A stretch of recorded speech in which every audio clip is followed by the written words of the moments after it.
Hello, my name is Andrew Geary, and welcome to Seismic Soundoff, in-depth conversations in applied geophysics. I'm excited to welcome back Kurt Marfurt. He joined the podcast for our second ever episode that still remains one of the most popular episodes. For this conversation, Kurt highlights the current state of education and training in geophysics, including the value and benefits of virtual education. He shares his thoughts on the most important area of focus for geophysicists right now, why there's a need to increase your quantitative and programming skills, and offers his one piece of advice to succeed in geophysics. As with our first conversation, this one is not to be missed. Visit seg.org/podcast for Kurt's full bio and links to learn more about his courses and books. Without further delay, let's join our conversation. Well, I'll ask a general question here. So, as all of us know at this point, many in-person events have had to be canceled or postponed. Classes are now in a virtual setting. In this new environment, how do you think of the value of virtual learning in general? Okay, so as an older guy, I've been a little leery of virtual learning. I like in-person. I like interacting with people. I like the kind of questions. I like seeing if they fall asleep, and then I pick on them, ask them difficult questions, put them on the spot. But things have changed. And in my case, I've been teaching a class on seismic attributes since 2003. So that's 17 years. I've done 2 tours as a distinguished instructor short course, so the disc course. And the first one, I think I did 28 locations, and the second I did 29. So I've hit most of the market that you can hit in person, but there are many, many people I'll never be able to see. For instance, there are places that would be fun for someone like me to go to, like New Zealand. There aren't enough geophysicists in New Zealand doing exploration to justify having a short course there. In contrast, other places with a lot of geoscientists, I'll say Libya, and they have a civil war, and they have needs to continue education, but it's simply too dangerous to go to. So there's a large part of the world that, as instructors, we're simply not being able to address. So we've got a lot of unmet needs.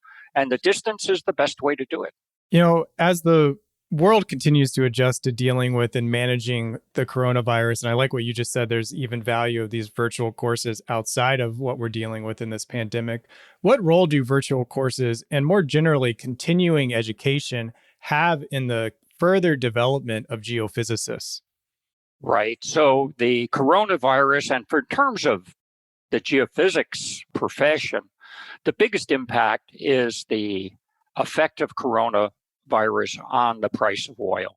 We are now in one of the downturns. There was one in North America around 2006, 2007. 1999 was a big one with a lot of mergers. I worked for Amoco. So during that year, Amoco disappeared, and Mobil disappeared, and Arco disappeared. L-Faki-10 disappeared, FINA disappeared, a lot of companies disappeared. And in the 1980s, a similar thing, before you probably came of age, Andrew, but you know of Gulf Oil Company as the gas station that sell beach towels with Elvis's face on it. Okay, but Gulf Oil was a very profitable oil company, Superior, Sun Oil Company. All of those disappeared. So here we are again.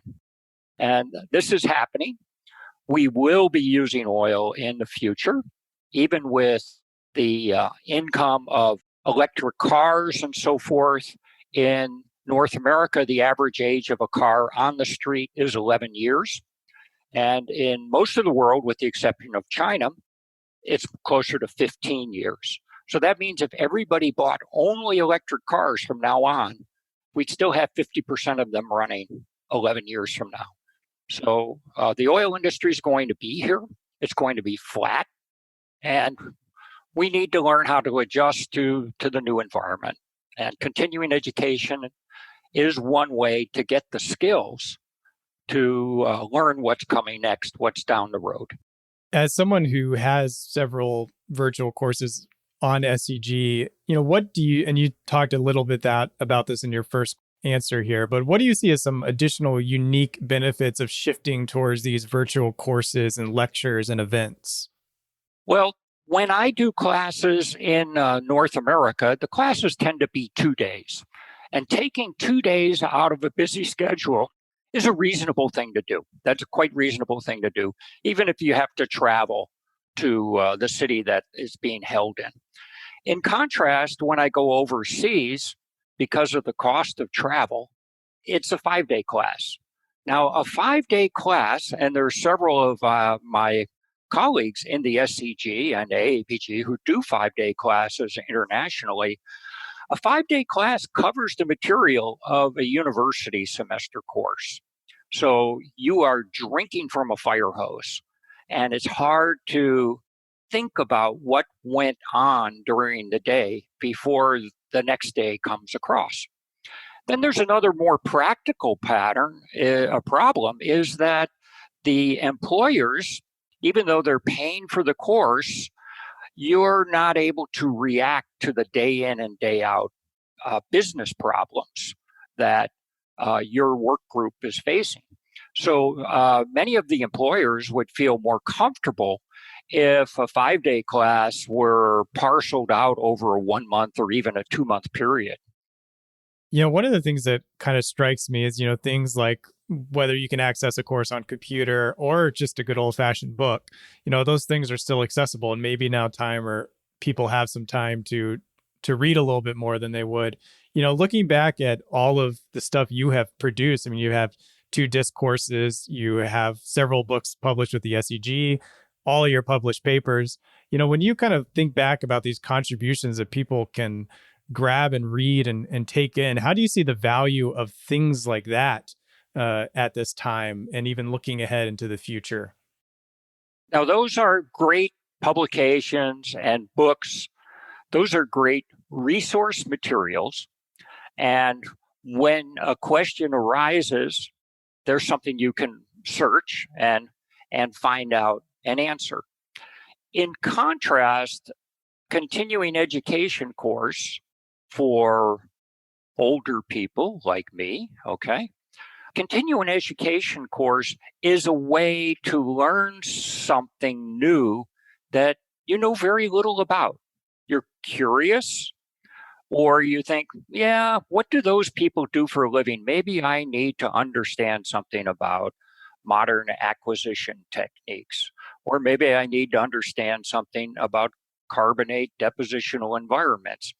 Now, I wouldn't even know where to start reading other than buy a textbook. So to get a course and find out what some of the key papers are and the key concepts are, what's the limit of our knowledge today, that's a really effective way of doing it. Now, there is a slight change with kind of the modern way of doing things.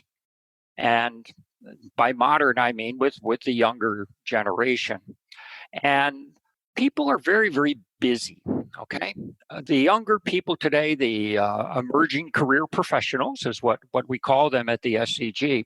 So people who are a little less than 10 years out of their last university degree, they tend to have families, they tend to have friends, they tend to have a life.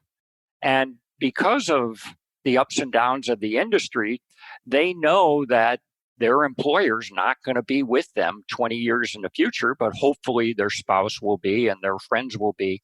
So they're trying to get more balance.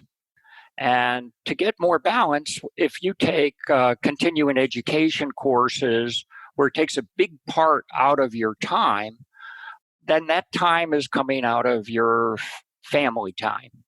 So these big blocks of times I think it's an impediment for our younger learners. Helping people, mentioned if you're starting something new or learning something new, a book is the most logical place to start, or maybe the only place that comes to mind with all your own personal wide range of content and books and lectures available. What would you recommend direct people to explore first of your materials in particular? That's a tough question because it depends on the way they learn. And so now I've been teaching 20 years in the university, first University of Houston and now at University of Oklahoma. And then 45 years ago, I was teaching at Columbia University in New York. And the way people learn today is totally different. They really don't want to know the theory unless it's important. So today's learners like to do things first. Then, if they find it interesting, then they'll go in, they'll invest the time in learning the theory. But let's do it first, see if it has any value. So it's backwards from the way people my age learned 45 years ago, where you learned the theory first, and then way down the road, you'd start applying the theory, maybe in a thesis or a dissertation or in a work environment. And there's a lot of theory like Z transforms that I never used. And I said, well, that was interesting. Why am I teaching people Z transforms if I've never used it? So I'm going to break this question into kind of two segments here. So what do you think right now is most important for geophysicists, let's say in your cohort and these emerging professionals, as you mentioned, to focus on right now in this pandemic time and the low cost of oil right now? What should they be focusing on? Well, first of all, they need to keep their skills up to date. They need to broaden the skills. And they need, even though we're the Geophysical Society, we need to learn how geophysics impacts our sister professions, obviously geology, and obviously petroleum engineering, including drilling and production, completion processes, if you're in the shale resource plays. So we need to learn more than seismic processing and seismic interpretation. We need to know how our technologies are being used. So if you're a geophysicist in the future, we need to be much more general than in the past. In the past, you could have been a seismic processor and worked 20 to 40 years as a seismic processor. And today, they're still seismic processors, and they're still very talented. I would suspect that outside of the service companies, it's less than 5% of the employment opportunities.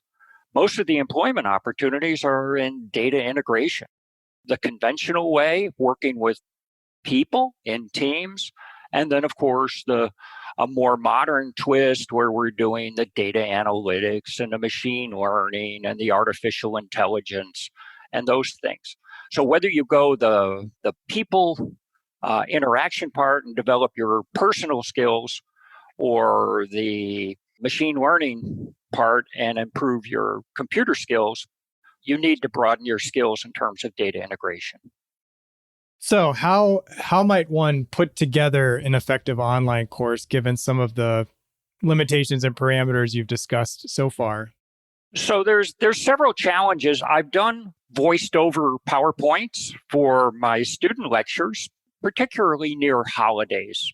Now, the problem with a voiced over PowerPoint, wow, does that get really boring after a long time?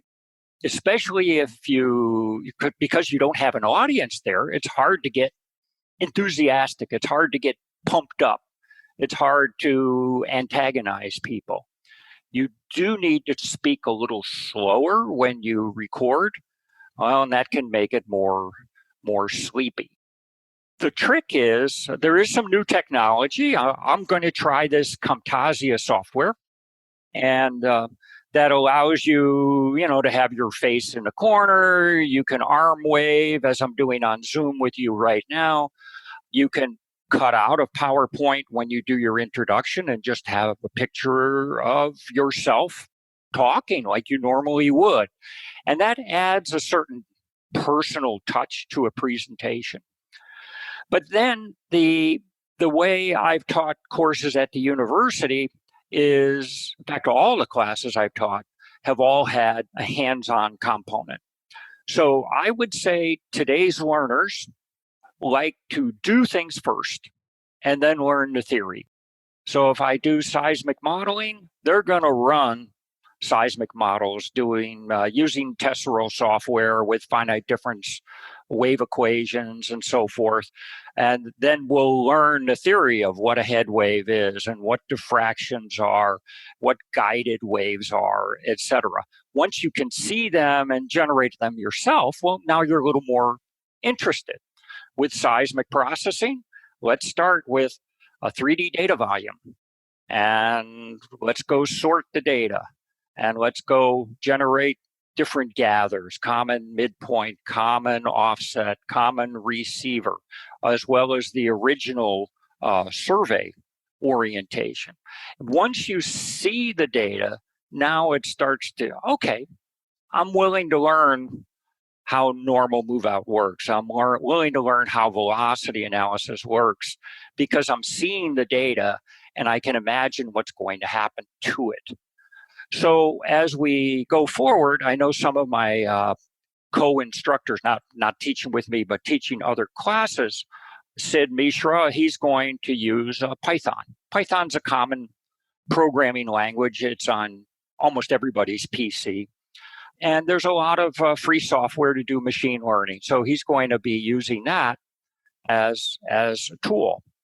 Others who are doing seismic processing are putting together exercises using MATLAB. And MATLAB is ubiquitous in the university world so that people can actually apply ideas and test ideas instead of just learning about it.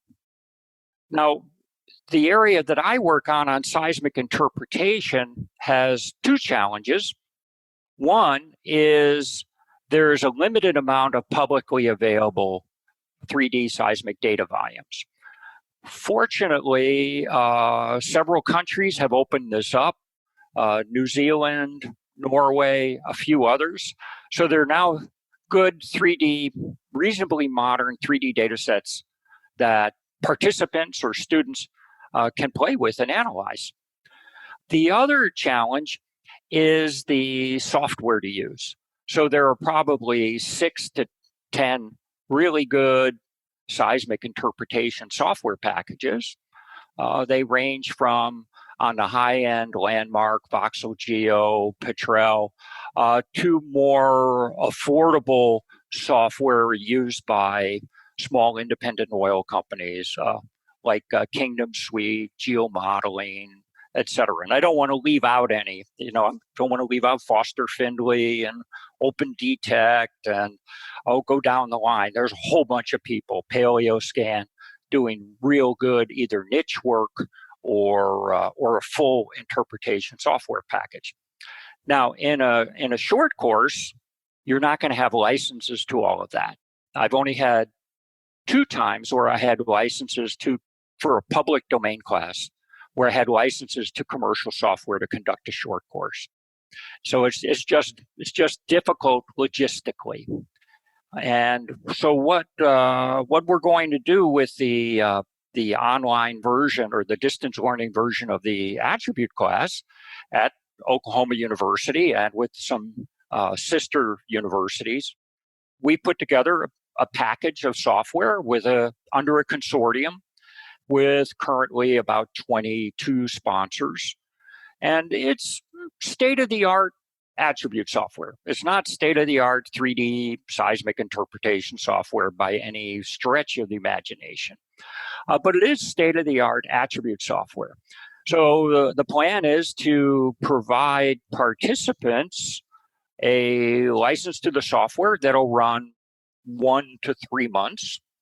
They'll do the class with the lectures, maybe a month or so, with the exercises, with data that we'll provide, public domain data that we'll provide as part of the class. But then they'll be able to apply the same software to their own data that they're familiar with, that they can't bring to a public class, and determine for themselves whether this is nice, this is good, or this is useless, depending on the quality of their data or the geology that they're looking at. So that's what we can do with distance that we can't do in a confined time frame in-person class.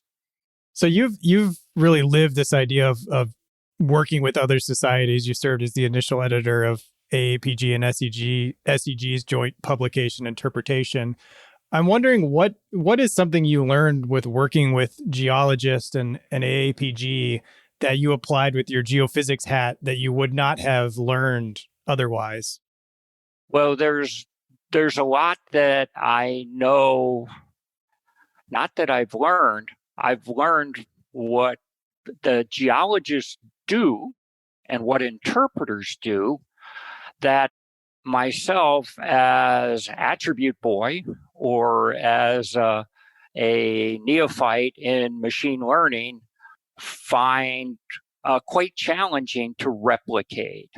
So if you were to ask me what's the most difficult task that I see right now in my area of research, it's trying to quantify what an interpreter is thinking when they identify a particular feature or even a horizon or a fault. And so this is an interdisciplinary area, and I call it geopsychology. So what is an interpreter thinking when they identify a feature, let's say as a gas hydrate? Okay, so one of our students is working on gas hydrates, and I asked him, and he wants to use attributes to help with gas hydrates. He wants to use machine learning, and I asked him, well, how do you know that's a gas hydrate? And he had to really go back and think and think and think. He really couldn't describe it, but I could see what he was looking at. He was looking at kind of a feature that's overprinted on conventional geology. And for those of you listening to this podcast, the gas hydrates are commonly called bottom simulating reflectors. So the pressure and temperature regime below the ocean bottom tends to mimic the depth of the ocean bottom. So you'll have a reflector parallel to the ocean bottom, but the other geology may be going in totally different directions. Now that you've understood that, okay, how do we teach a machine to do that? Or how do we develop an algorithm or a processing workflow that pulls that out? And that's pretty darn difficult. So there's a lot of things like that. One that we learned from Henry Postman-Tier, who has he goes on the road quite a bit, and he's a geologist who I think of as the prince of geomorphology. And one of his major themes today, if you have a chance to attend one of his classes, is the concept of in-context seismic interpretation. And that means you keep the geological setting in the back of your mind as you make the interpretation. So I'll give an example for those of you listening who are into attributes and into machine learning. If we think of a collapse feature, so karsting, there are direct measures of karsting, chaotic reflectors, maybe lower frequency, maybe a structural low, a bowl-shaped feature. But there are also other indicators deeper down, maybe drop down 200, 400 milliseconds. And very commonly, there's a break in an otherwise what should be a continuous reflector. So there's a disruption because the velocities are different in that collapse feature. And that's a hint that that's a collapse feature. The fact that something nowhere near it is broken is an indication that you have a collapse feature in the shallower section. And we see this over and over again with, let's say, differentiating a carbonate buildup, which will have velocity pull-up underneath it in many areas, versus a volcanic cone, which doesn't have any reflectors underneath it and won't have a pulled-up event below the cone of the reflector. So by understanding that, a reef is built on top of a sedimentary stack, so I can have velocity pull up, and a volcano comes up as a cone with a dike coming up and doesn't necessarily have reflectors below, that allows you to differentiate those two based on a pattern that is pretty large scale, like the whole seismic section scale. Given your long and varied career, what one piece of advice, boiling it down to one is difficult, but what one piece of advice would you offer someone that would like to succeed in your field? The one advice I would give is continue to learn skills. And today, quantitative skills are more valuable than, let's say, softer skills like picking a horizon, picking faults, and so forth. Instead, folks who have done well, that I've noticed have done well in my career, are people who can do petrophysical analysis, preconditioned seismic data for inversion, for pre-stack inversion, do geostatistics, do their own interpretation of image logs and looking for fractures on image logs, people who can correlate these, let's say, the number of fractures with seismic measurements, attributes, impedances, Poisson's ratio, using some statistical technique. The statistical technique could be cross-plotting in Excel. There's nothing wrong with that. Using programs like R, so just the letter R, that's a common statistics program, or some of the more sophisticated machine learning techniques. So those quantitative skills are really important. And then just as important, which does require people skills, is understanding what our customers are after. And in an oil company, the customers, the people with the money are going to be the engineers. So we have to understand what are the engineers after? How can we communicate with them effectively? And that's tough. That takes patience. It takes a certain amount of willingness to change the way that we think of things. We tend to think of things as with a whole lot of theory based behind it, and the engineers tend to be much more pragmatic, much more worried about efficiency and cost effectiveness than what theoretically would be better. So we've got to learn those two things, to be more quantitative and then to be able to communicate to whoever our customers are. I'll finish with these two questions. I'm sure a lot of people are interested in this. What current projects are you working on right now? Well, the main project I'm working on is putting together this short course and then putting together a book with my buddy Chopra. He's the lead author. So we wrote a book in 2007, and it's 13 years. A whole lot has happened in 13 years. Then in terms of research, well, everybody is doing this machine learning stuff. So guess what? I'm doing machine learning too. And what our team is doing here at University of Oklahoma, but in conjunction with Bo Zhang at University of Alabama, the place with the good football team, with Sumit Verma at University of Texas Permian Basin, with Sujavit Bhattacharya up at University of Alaska. So we've got several of us working together on this project, along with Heather Beto here at University of Oklahoma.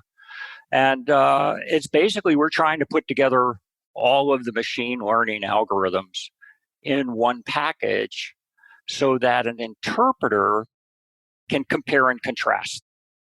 In other words, if they have a data volume and they want to do seismic facies recognition, well, let's just go through them all. Let's do k-means, let's do principal component analysis, independent component analysis, self-organizing maps, generative topological maps, Gaussian mixture models, and the litany continues with random forest division trees and support vector machines, etc. And to a normal person, including me, the amount of choices makes your head spin. And if you go to any specific company or software vendor, they tend to push just one, the one they think is best. So our goal is to kind of develop a package where they won't be the most efficient, but they will all be comparable. We'll have the same kind of graphics, the same input, produce the same objective result. And then the interpreter can kind of figure out, well, for my data, maybe I want to try this approach, and then they'll go with that appropriate commercial vendor. Well, you are a very busy man, and I appreciate your time today. We'll wrap up on this one question here, that if you could solve one mystery as a geoscientist, what would you solve? That is a tough question. I would say the unsolved mystery is geopsychology. How is an interpreter? How does a human interpreter come up and identify features of geologic interest? And is there a way we can bottle that and allow new interpreters to drink it, or alternatively mimic it with some kind of machine learning or even a calibrated workflow? But it's really difficult to figure out how a skilled interpreter does their job. Well, that sounds like a great frontier to work on for someone, maybe yourself. And stay safe out there and enjoy that vast property you have before you. Yeah. Yep. Got cows on it and everything. Okay. Well, thank you so much, Kurt. All right. Be good, Andrew. Bye-bye. Thank you for listening to SEG's flagship podcast. Please share this episode with a friend, colleague, or manager that would enjoy hearing this episode. Your recommendation is the single best action you can take on behalf of SEG's podcast. Go to our website at seg.org/podcast to find all our episodes and learn how you can listen to this podcast directly on your phone without downloading an app. Original music by Zach Bridges. This episode was hosted, edited, and produced by me, Andrew Geary. The SEG podcast team is Jennifer Crockett, Allie McGinnis, and Mick Sweeney. Thank you for listening. This is Seismic Soundoff, signaling off.